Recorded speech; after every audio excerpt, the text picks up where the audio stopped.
फटाक 30 सेकंड में खबरें डाउनलोड कीजिए तक ऐप। नहीं, मुझे तो लगता है कि 3-2 होगा आइदर वे।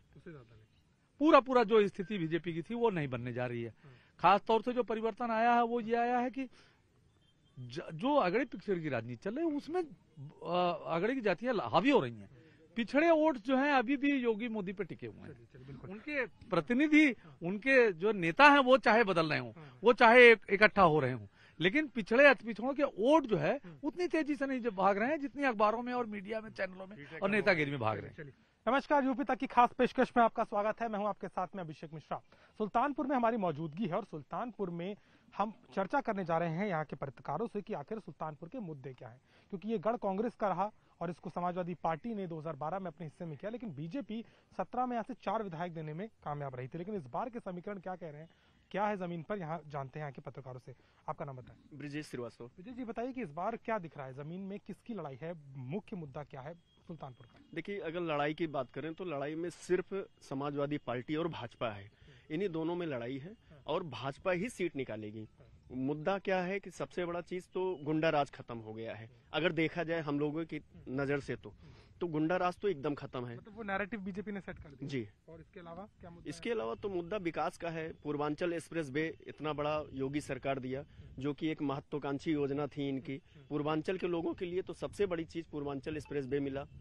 जी। अच्छा, पूर्वांचल एक्सप्रेस, आप बताइए पूर्वांचल एक्सप्रेस वे ने क्या कुछ तस्वीर को बदला है? क्योंकि एक तरफ समाजवादी कहती है कि इसको ढंग से नहीं बनाया, तमाम तरह के सवाल।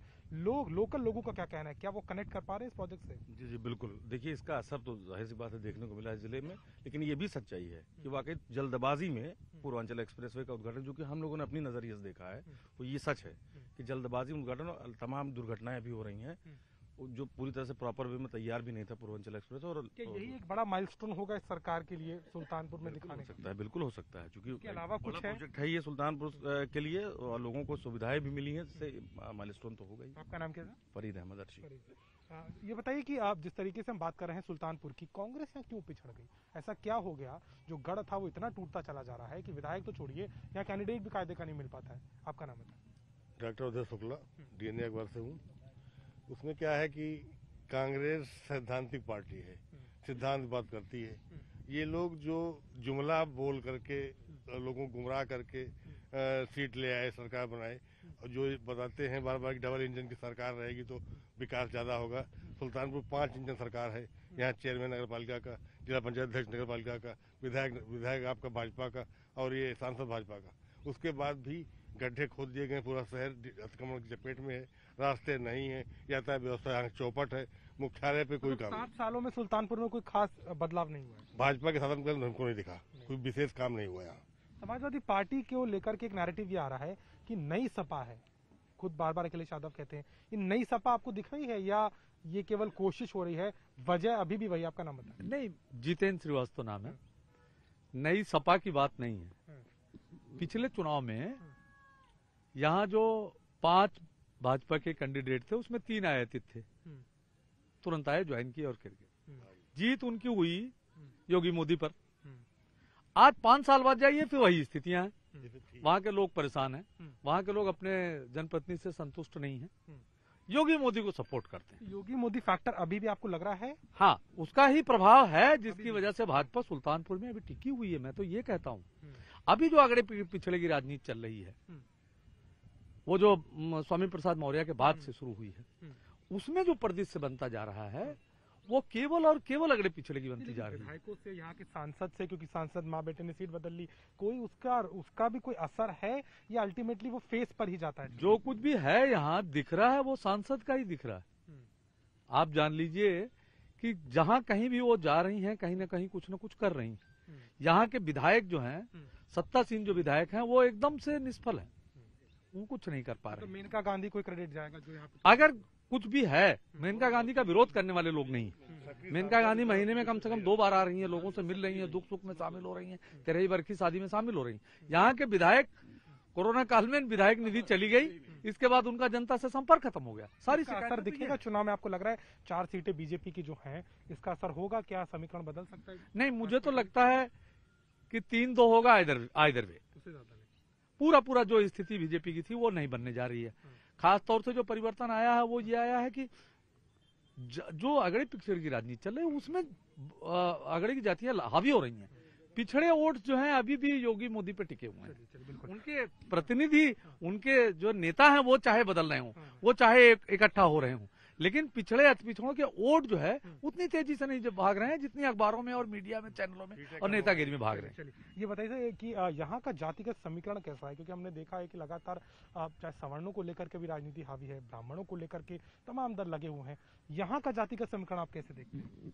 यहाँ की दिनेश कुमार श्रीवास्तव और जातीय समीकरण देखा जाए तो पिछड़ा ज्यादा है, और दूसरे नंबर पे मुस्लिम माना जाएगा, तीसरे पे सवर्ण बिरादरी में ब्राह्मण समाज, और जो सबसे मेन भूमिका निभाएंगे पिछड़ा वर्ग वाले ही निभाएंगे। और यहाँ की सीटें अगर देखी जाए तो कादीपुर और ये इसौली छोड़ चारों भाजपा का था। बसपा के जमाने पे 5 सीट बसपा ने जीती थी, और सापा जमाने उसमें 5 सीट थी, लेकिन एक मिस हुआ था इसौली से, क्योंकि वो मुस्लिम बाहुल क्षेत्र है। तो इस बार आपको क्या लग रहा है, क्या मुस्लिम फैक्टर वाला ये जो राजनीति चल रही है ये थोड़ा डिफरेंस लाएगा, या पिछड़ा को लेकर के जो बिखराव है हर चाहे बीजेपी हो सपा हो, पिछड़ों को लेकर के बहुत टारगेट कर रही है? देखिए, जो टारगेट बीजेपी बना के चलने की मुहिम बनाई थी वो तो फेल हो गई। अखिलेश यादव जी ने ऐसा ब्रह्मास्त्र चला दिया कि फॉरवर्ड और बैकवर्ड, क्या ब्रह्मास्त्र था वो फॉरवर्ड और बैकवर्ड का ब्रह्मास्त्र चल गया है, जिसमें अब मुस्लिम का कोई रोल ही नहीं समझ में आ रहा है। इस भाजपा में इस चुनाव में मुस्लिम वर्सेज हिंदू नजर नहीं आ रहा है। तो ये बताइए, क्या वीवीआईपी कॉन्स्टिट्यूएंसी का ही टैग लगता रहा हमेशा सुल्तानपुर पे, लेकिन जमीन पे जो मुद्दे हैं, जो जमीन की जरूरत है, क्योंकि हमने देखा कि उस हद तक ना तो अमेठी, ना रायबरेली और सुल्तानपुर भी काउंट कर लीजिए, उस हद तक विकास पे नहीं गई। क्या वो नैरेटिव बीजेपी तोड़ पाई है, और अगर तोड़ पाई है तो क्या उसमें आपको लग रहा है कि कुछ फर्क आया है, या यथागत चीजें वही है? जी, अगर बात की जाए, आप कहते हैं कि वीवीआईपी का टैग जो लगता रहा है, जब तक सुल्तानपुर अमेठी एक जिला था तब तक तो एक टैग वीआईपी का था, लेकिन जब से अलग हुआ अमेठी, अब ये कहते हैं ना कि महल के बगल की झोपड़ी हो गई थी सुल्तानपुर। मेनका जी जब से यहाँ पर आई, उनके पहले वरुण जी थे, वरुण जी के कार्यों को इतना लोग तवज्जो नहीं देते थे, क्यों, थोड़ा जनता से कटे रहते थे। मेनका जी जब से आई, उन्होंने इस बात को थोड़ा सा समझा और महसूस किया, महीने में 2 बार आना, कार्यों को गति देना। सुल्तानपुर के बहुत से ऐसे काम जो बहुत दिनों से पिछड़े पड़े हुए थे, नगर का जिस बात की कही जाए कि ट्रैफिक के डायवर्जन और बहुत सी चीजों का, जिस सीताकुंड घाट पर खड़े इसके डेवलपमेंट की बात की जाए, ये बाकी चीजें की।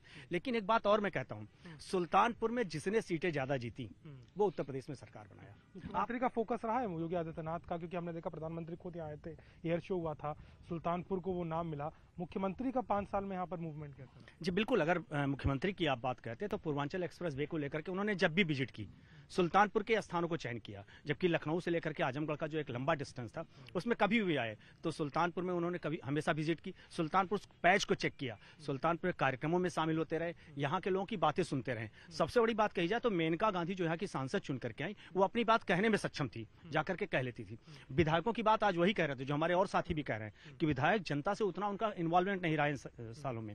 5 सालों में अनिल द्विवेदी मेरा नाम है। अनिल जी की बात बहुत महत्वपूर्ण है, क्योंकि एक अच्छे कॉम्बिनेशन को यहाँ पे हमें बता रहे हैं। आखिरी सवाल आपसे करेंगे, आपका नाम बताएं। अनूप श्रीवास्तव। अनूप जी बताइए कि हमने तमाम विषयों की बात कर ली, लेकिन बीएसपी क्या लड़ाई में आपको दिख रही है? क्योंकि बीएसपी का ना तो प्रचार हो रहा है, ना वो सोशल मीडिया पे, ना उनकी बहन जी का कोई प्रचार होता है। बीएसपी फाइट में है या नहीं? देखिए, सही लड़ाई तो यहाँ पे भाजपा और समाजवादी पार्टी की है। और एक बात मैं और कहना चाहूंगा कि जो कहते हैं कि योगी जी बहुत अच्छे मुख्यमंत्री हैं, नो डाउट बहुत अच्छे मुख्यमंत्री हैं, लेकिन जमीन पे देखा जाए तो थाने में भ्रष्टाचार चरम पे है, जमीनी विवाद को लेकर हर जगह लड़ाइयां हो रही हैं, तो वो ये कहाँ दिख रहा है योगी जी का? वो चीजों पे अभी काम नहीं हो पाया है। तो कुल मिला के जनता के जो मेन समस्या है वो बनी हुई है, तो ऐसे में मुझे नहीं लगता कि भाजपा को चुनाव जो होगा इसमें निर्णय लेना थोड़ा कठिन हो सकता है। बिल्कुल कठिन है, इसमें समाजवादी पार्टी और भाजपा की लड़ाई, अब देखिए क्या होता है आगे। बिल्कुल, सुल्तानपुर के पत्रकारों के साथ हम जुड़े थे और सबका मानना है कि इस बार की लड़ाई सुल्तानपुर में इतनी आसान नहीं होगी।